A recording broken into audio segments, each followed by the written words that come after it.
કૃષ્ણ મિત્રો, welcome to my channel. તો આજે આપણે સિંગ ભજીયાની રેસીપી શેર કરવાની છે। એકદમ બહાર જેવા જ સિંગ ભજીયા કઈ રીતે બનાવવા એ વિડીયો મેં અહીંયા શેર કર્યો છે। સૌપ્રથમ આપણે કાચા આ રીતે સિંગદાણા લેવાના છે, શેકીને નથી લેવાના। અને ત્યારબાદ એને આપણે આ રીતે ધોઈ નાખવાના છે। ટૂંકમાં પાણીમાં પલળી જાય એ રીતે ધોવાના છે અને એનું પાણી કાઢી લેવાનું છે। થોડીક વાર માટે એમણે રહેવા દેવાના અને પછી એક વાસણમાં કાઢી લેવાના છે। ત્યારબાદ એમાં લાલ મરચું પાવડર, હળદર, હિંગ, ધાણાજીરું પાવડર, નિમક અને લીંબુ નાખી આ બધો મસાલો બરાબર મિક્સ કરી દેવાનો છે। બધો મસાલો સારી રીતે મિક્સ થઈ જાય પછી આપણે એમાં બેસન એડ કરવાનું છે।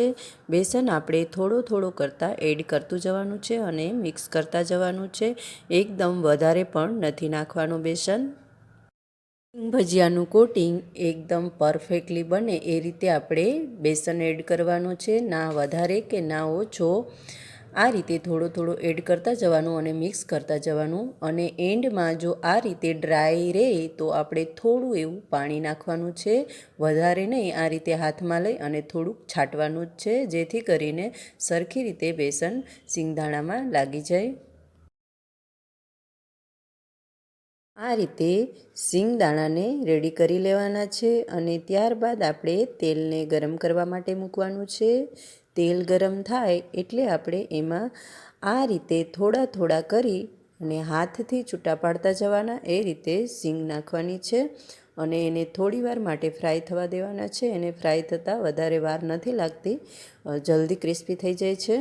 વધારે પડતા બ્રાઉન પણ નથી થવા દેવાના, બાકી ટેસ્ટમાં કડવા લાગે છે। ઉપરનું પડ થોડુંક ક્રિસ્પી થઈ જાય એટલે આપણે એને કાઢી લેવાના છે અને ત્યારબાદ આપણે એમાં નાખવા માટે મસાલો તૈયાર કરવાનો છે।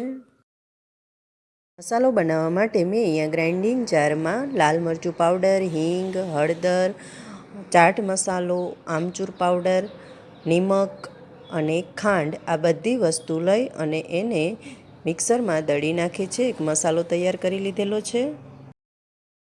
આ મસાલો મેં આગળ જે વિડીયો મૂકેલો છે એમાં પણ આ જ મસાલો એડ કર્યો છે, એનો વિડીયો પણ છે જે મસાલા સિંગનો વિડીયો મૂકેલો છે એમાં।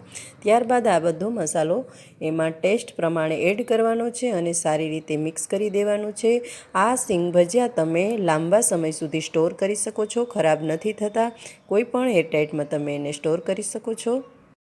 ભજીયા એકદમ બહાર જેવા જ ટેસ્ટી બને છે, તમે જરૂરથી ટ્રાય કરજો। હવે પછી મળીશું નેક્સ્ટ વિડીયોમાં, ત્યાં સુધી આવજો।